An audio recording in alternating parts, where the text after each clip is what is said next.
Há exatamente um ano terminava o processo de impeachment de Dilma Rousseff no Congresso Nacional.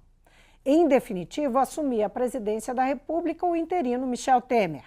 Saía o PT e assumia o PMDB com o apoio e a fiança dos tucanos. Qual o balanço desse governo, que ocupou o cargo com uma base bem costurada no Congresso, o apoio do mercado e do empresariado e sob a acusação dos opositores de ter urdido um golpe contra Dilma? E a partir de agora, o que esperar dos principais nomes e partidos políticos nas eleições de 2018? Eu converso com o cientista político Marcos Coimbra, presidente do Instituto Vox Populi. Bem-vindo, Marcos. Um prazer estar aqui outra vez. Marcos, qual é o balanço? Vamos primeiro, assim, de uma forma, uma ideia geral, o balanço que você faz desse um ano. Do ponto de vista de opinião pública, é um balanço muito negativo. O Temer assumiu questionado, mas com uma dose de esperança, de boa expectativa. Quando se olha, por exemplo, para o que eram as expectativas a respeito de evolução de desemprego, evolução de inflação, naquele período exato em que ele assumiu, caiu muito a expectativa de continuação da elevação da taxa de desemprego e de inflação. Mas durou pouquíssimo tempo.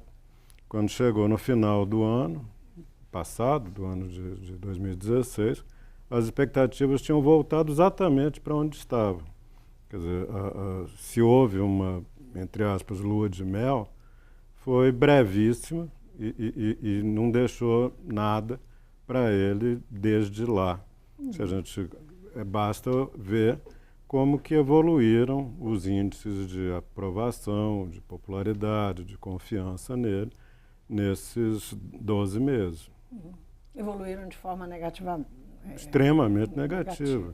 O aspecto econômico pesa nisso aí? E quanto pesa? É difícil separar. Pode ser que para determinadas parcelas da população esse seja o principal fator.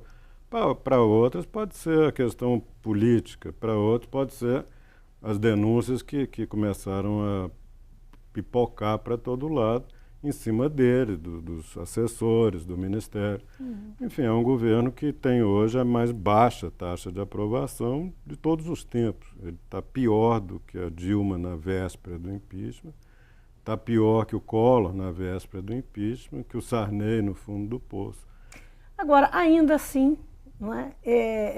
O governo vem sobrevivendo e conseguindo aprovações significativas no Congresso Nacional. O que leva um governo tão impopular o que explica essa situação? Um governo tão impopular, tão mal visto pela opinião pública, porque aí você, mais do que falar em população, você está falando também para quem tem voz. Não é? Quem tem voz, o que diz a respeito. Então, é bastante negativo. O que explica, então, ele ter sucesso no Congresso? É bem verdade que não é igual quando ele entrou. Tem um desgaste lá, problemas na base. Mas ele tem conquistas importantes. É difícil responder. Eu acho que existe uma parte do Congresso que apostou lá atrás que a agenda que estava sendo apresentada por ele, pela equipe dele, era uma agenda que poderia, de fato, resolver um pedaço grande dos problemas do país. Uma outra parte do Congresso nunca acreditou nisso. E há, como todo mundo sabe, uma parte do sistema político brasileiro que se move muito mais por conveniências e arranjos do que por convicções, digamos, programáticas. Eu não sei se boa parte dos votos que o Temer teve no Congresso em favor das propostas dele, se foram votos programáticos ou se foram votos costurados habilmente, talvez seja de todos os presidentes da nossa história pós-redemocratização, que melhor usa isso que o Fernando Henrique outro dia chamou de presidencialismo de cooptação. Mais do que a coisa da coalizão, não existe uma coalizão política por trás do Temer. Existe muito mais, é um processo intenso e cotidiano de cooptação. Daí a expressividade do que é chamado o Centrão. Que se renovou, vem se renovando ao longo dos tempos e que hoje continua vivo. Uma parte do Congresso, eu não critico isso não, mas é importante ter claro que existe um pedaço do Congresso brasileiro e talvez do mundo inteiro que é movido por interesses paroquiais, políticos, parlamentares que têm uma base local, pretendem voltar para essa base local. O interesse desses parlamentares é muito mais estar em boas relações com com seu eleitorado e não está tão preocupado com essas questões programáticas. Se alguém oferece uma coisa positiva lá para o município, para a região que ele representa, daí a importância das emendas parlamentares, né? Que estão sendo usadas, vêm sendo usadas desde a posse, ainda como interino do Temer, com intensidade e habilidade maior do que teve Dilma, nem se fala, do que todos os presidentes antes dele tiveram, porque afinal de contas é o primeiro que está lá na cadeira de presidente da República, que vem exatamente desse universo. Ele conhece intimamente o que é esse pedaço do Congresso. Agora, esse mesmo Congresso e o governo e as forças políticas, os partidos, estão muito preocupados com, claro, o ano que vem. Né? O ano eleitoral, que são eleições gerais, eleição para presidente, para governador, para deputado estadual e federal, e eles estão preocupados em dar se posicionarem de uma forma que a população possa olhar para essas eleições de uma maneira mais positiva. Preocupados com o resultado das urnas. Com isso, tem a discussão da reforma política no Congresso. Essa discussão está emperrada. Né? Essa semana nem se fale, porque o Rodrigo Maia, que é o presidente da Câmara, está no lugar de Michel Temer e assumiu lá um deputado pouco conhecido e que muito jovem e que se acredita não tem muito manejo da casa. Bom, mas o fato que tem lá o voto distritão, tem o fundo, né? O fundo eleitoral que se discute, coligações e cláusula de barreira para listar os mais importantes. Na sua opinião, o que é esse pacote, o que ele mira, né? E se é que ele vai sair? Isso eu não sei avaliar. Mas se vai sair. Se vai sair ou não. Hoje me parece que muitos dos pontos desse pacotinho talvez sequer sejam aprovados pelo plenário. Mas o que é consenso é que esse pacote vamos dizer, uma reforma completamente provisória e ad hoc. Para ajustar a vida para a eleição do ano que vem. Enquanto não se resolve as coisas efetivamente importantes que estão na agenda há muitos anos. Ninguém acredita que a regra de financiamento sem participação nenhuma de pessoas jurídicas sobreviva. É muito provável que, em função do ambiente agora, fique mantida essa regra, mas muito provavelmente a próxima legislatura vai voltar a discutir esse assunto. Tem muita coisa que foi feita no plano institucional nesses últimos 2 anos que dificilmente se ajusta na tradição política e institucional brasileira. Prisão de condenados em segunda instância, aceitação de determinados procedimentos no processo investigatório, coisas como essas que hoje em dia as pessoas toleram porque acham que justifica-se em função de uma coisa maior e mais importante, que é a luta contra a corrupção, etc. Mas é natural que isso seja revisto quando houver mais equilíbrio, mais ponderação e provavelmente depois da eleição do ano que vem, num ambiente político novo, mais legitimidade, menos assodamento, é possível que coisas como essas sejam resolvidas. No que toca especificamente à legislação eleitoral, muitas coisas estão sendo feitas só porque precisa fazer alguma coisa, mas não acredito que isso signifique uma reforma genuína e profunda. Agora, a população, nas pesquisas né, que seu Instituto trabalha, tem algum levantamento em relação ao funcionamento do sistema eleitoral e essas mudanças que se pretende? Tem alguma manifestação? A população tem opinião sobre isso? Eu não tenho pesquisa recente, nós não fizemos nada sobre isso. Mas já há muito tempo nós já estamos fazendo pesquisa sobre esse assunto. E eu me sinto confortável para responder. Voto distrital não tem apoio na população. Apesar desse sentimento de que o meu candidato não foi eleito. Isso pode ser, mas a ideia de que o eleitor vai votar apenas em candidatos do seu distrito não faz muito sentido para o eleitor brasileiro. Ele tem assuntos que ele sabe que não são limitados geograficamente. Assuntos que dizem respeito a categorias profissionais, interesses sociais difusos, questões de indígena, meio ambiente, direitos de minorias, isso não são definidos localmente. Então, o voto distrital, na verdade, não tem país nenhum do mundo que passou para o voto distrital. Existem países que saem do voto distrital porque é sabido que a representação via eleição baseada em distrito é muito limitada. Essa ideia do voto distrital então, uma coisa antiga. Não existe você está dizendo que não existe uma migração para esse tipo de voto. Não, a discussão no Brasil sobre isso começou na década de 40. E foi discutido por gente séria, que estava de fato procurando melhorar o sistema de representação.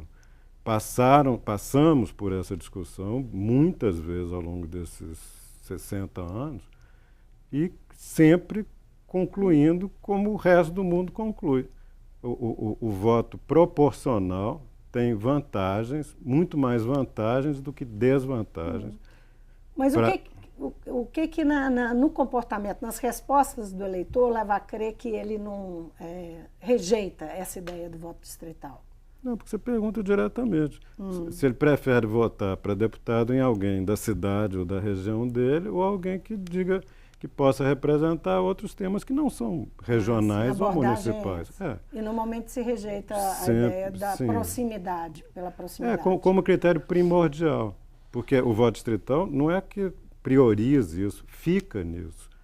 Não é, por isso é que tem muita gente discutindo o voto distrital misto, porque aí seria uma forma de você ter um pedaço do Congresso eleito com esse critério local e uma outra parte eleita com base em outro tipo de critério. E o distritão é só o distrital definido pelos estados, né? O distrital... Para quem não sabe é isso. O distrital, a única coisa, o único problema, entre aspas, que resolve é eliminar a discussão de quais são os limites territoriais de cada distrito.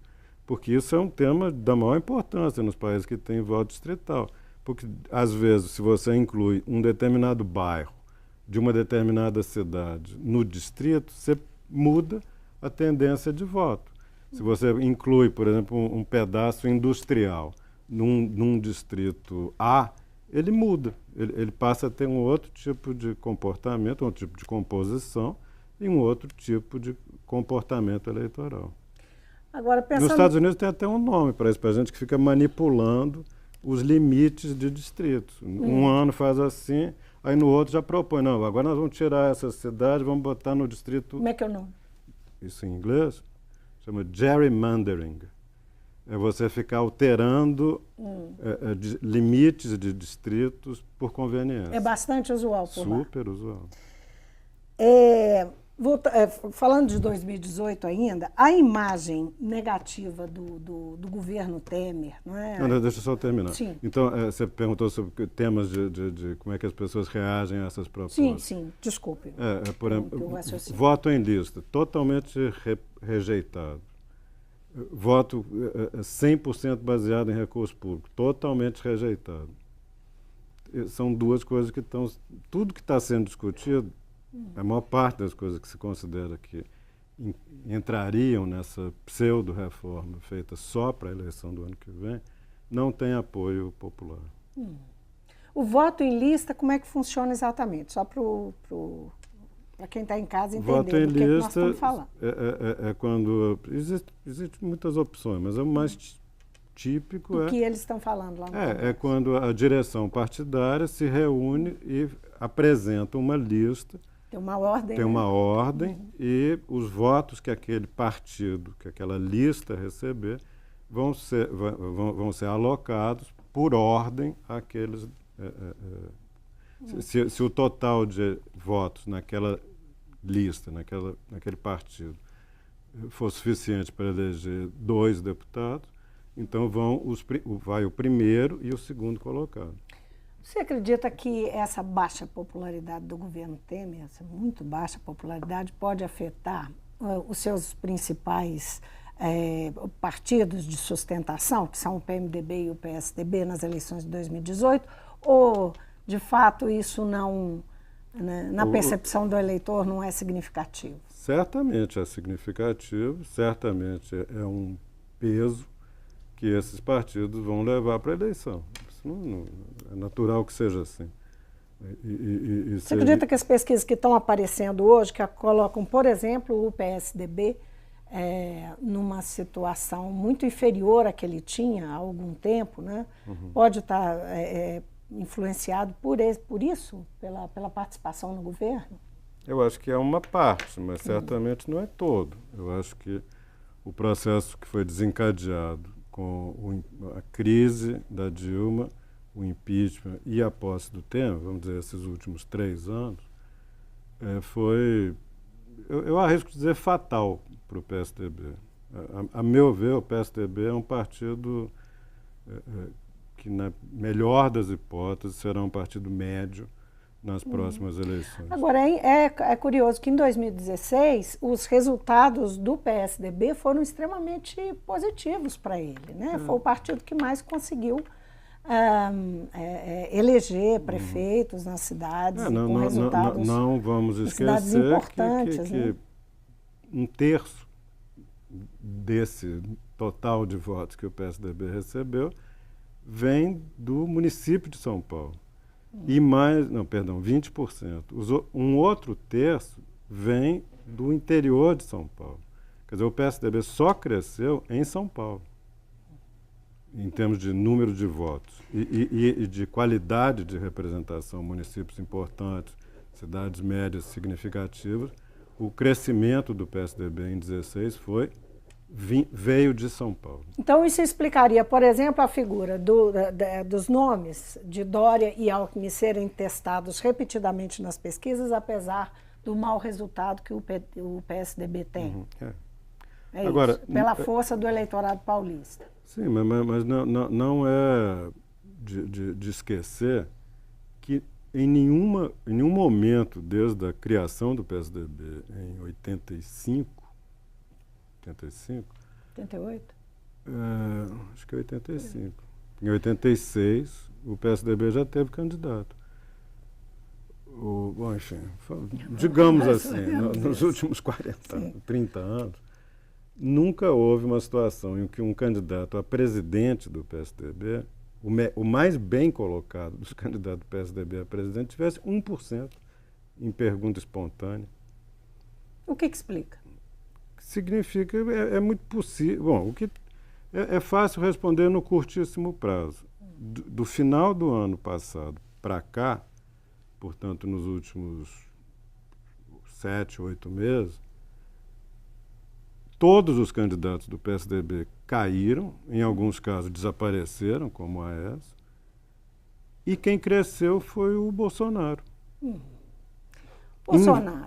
Bolsonaro é hoje claramente o candidato mais qualificado, não estou dizendo de qualidade, estou falando com maiores chances de ser o adversário do PT no ano que vem. E não é de agora. A polarização PT-PSDB, que vem desde 94, atravessou as últimas 6 eleições, essa polarização hoje não parece que vai se repetir. Bolsonaro está assimilando os eleitores do PSDB. Tomou o Alckmin, ele caiu 7, 8 pontos do final do ano passado para cá, e o Bolsonaro cresceu 7, 8 pontos. E Lula e o PT? Né? Eu sei que são coisas diferentes, mesmo que caminhem juntas. Qual que é a sua percepção? A gente viu aí em pesquisas relativamente recentes que o PT teve uma reação depois de um 2016 arrasador, não é? Por conta da Operação Lava Jato, das denúncias, enfim. Fundamentalmente por causa de Dilma. E também pelo impeachment. Fundamentalmente por isso? Fundamentalmente. Porque a Lava Jato continuou, as denúncias continuaram. Mas aí se espalhou única coisa pelos partidos, não? Mas assim, você me perguntou, na minha avaliação, o que trouxe o PT e o Lula para baixo no ano passado foi fundamentalmente o péssimo desempenho da Dilma, na opinião do cidadão comum. Não vou discutir se justa ou injustamente. O fato é que ela saiu do governo extremamente mal avaliada, como uma pessoa que estava atrapalhando tudo. Isso, a meu ver, foi muito mais importante do que qualquer outra coisa. Agora, naquele momento, setembro, final de agosto de 2016, o PT voltou ao que era antes da eleição do Lula, em 2002. Voltou a ter 12, 13, 14 de simpatias na opinião pública. Ainda assim, sozinho era mais do que qualquer outro partido e provavelmente o segundo e o terceiro somados, mesmo com 14 pontos. Hoje ele voltou para 20. Cresceu 50% nos últimos 7, 8 meses. O PSDB e o PMDB afundaram. Mas aí o que isso representa para o Lula e o próprio trabalho que o Lula está fazendo, as perspectivas dele, né? Porque o Lula tem uma espada de Damocles aí na cabeça, que é a justiça. O Lula se consolidou como o favorito à eleição. É isso que aconteceu nos últimos 6 a 7 meses. Se a eleição fosse feita hoje, ele ganharia. E o aspecto rejeição? O aspecto rejeição é quase que idêntico para todos. Não, se você olhar, eu sequer considero isso em pesquisa. Porque a rejeição é uma coisa, digamos assim, unívoca, só tem a possibilidade de responder sim ou não, e a eleição não é isso, a eleição é uma comparação.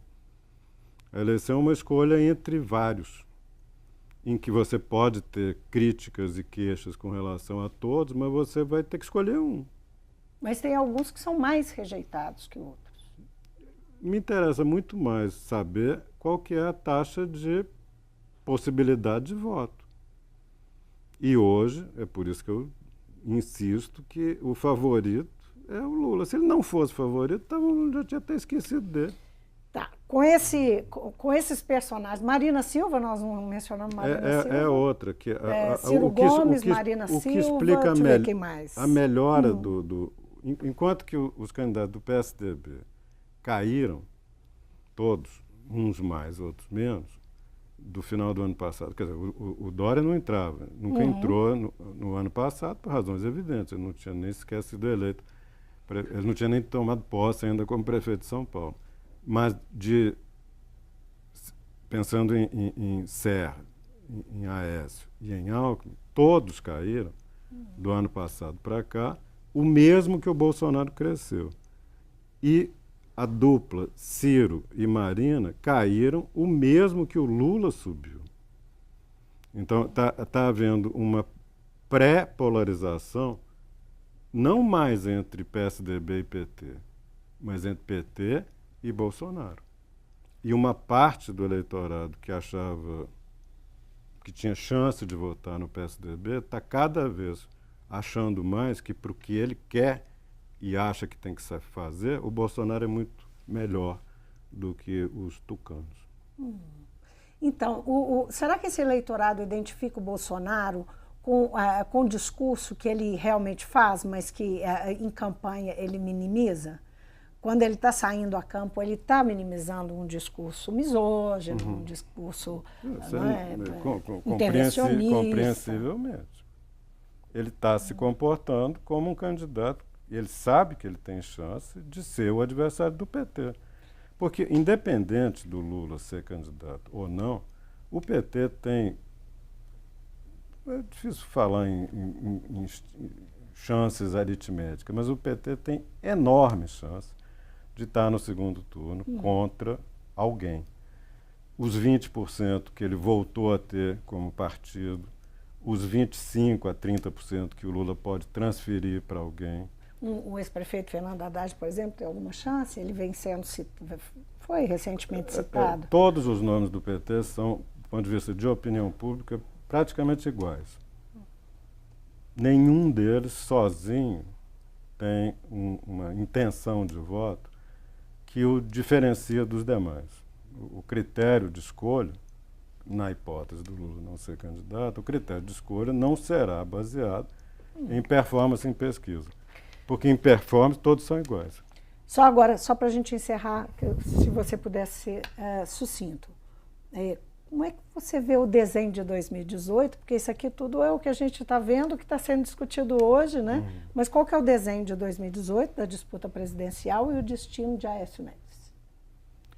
Bom, o cenário da eleição é esse que eu estou antecipando. Na minha opinião, eu acho que nós estamos indo para uma eleição, provavelmente em 2 turnos, entre um candidato do PT e hoje, ao que tudo indica, o Bolsonaro.